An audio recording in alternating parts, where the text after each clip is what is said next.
మామిడి పళ్ళు చిన్న రసాలండి ఇవి. మామిడి తాండ్ర చేసుకుందాం. 10 కాయలు తీసుకున్నాను.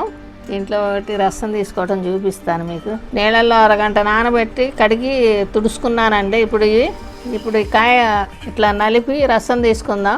ఇక్కడ గిలితే రసం వచ్చేస్తుందండి. ఇలా రసం వచ్చేస్తుంది. మొత్తం పిండుకుందాం. ఇలా అన్ని కాయలు తీసేసుకుందామండి శుభ్రంగా. మొత్తం జ్యూస్ తీసుకున్నానండి. జ్యూస్ తీసుకున్నాక ఇలా వడకట్టుకోవాలి. రసాల్లో పీస్ ఎక్కువ ఉంటుంది. ఈ పీస్ అంతా వడకట్టుకోవాలి. ఇదిగోండి దీంట్లో పీస్ వచ్చింది. ఇలాగే పీస్ వస్తుంది. ఇది తీసేద్దాం.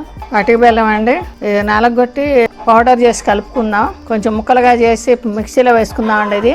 ఈ రసం తీయగానే ఉందండి, అందుకని పటిక బెల్లం కొద్దిగా వేసుకుంటున్నాను నేను. రసంలో కలిసిపోయేలా కలుపుకుందామండి. ఇప్పుడు రసం పుల్లగా ఉంటే మీరు ఇంకొంచెం ఎక్కువ కలుపుకోవాలి.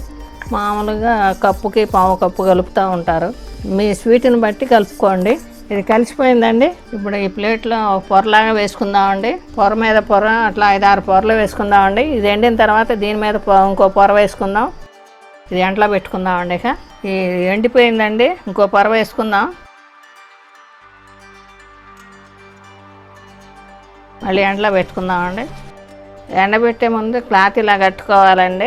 మీకు చూపించడం మర్చిపోయాను, అందుకని ఇప్పుడు చూపిస్తున్నాను. ఈ క్లాత్ దుమ్ము ధూళి పడకుండా ఉంటుంది. 2 రోజులు ఎండిందండి. 5 పొరలు వేసాను. ఇది ఒక పొర మాత్రం వేసుకున్నానండి. ఇది కట్ చేసుకుందాం.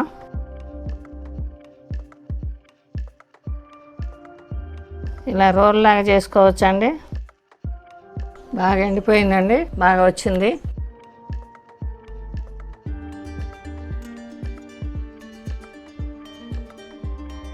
ఇదిగోండి లేయర్గా వచ్చినాయి. మామిడి తాండ్ర రెడీ అండి. ఇది సంవత్సరం పాటు నిల్వ ఉంటుందండి. ఫ్రిడ్జ్లో పెట్టుకుంటే రంగు కూడా మారదండి. ఇదే విధంగా మీరు కూడా చేసి టేస్ట్ చూడండి.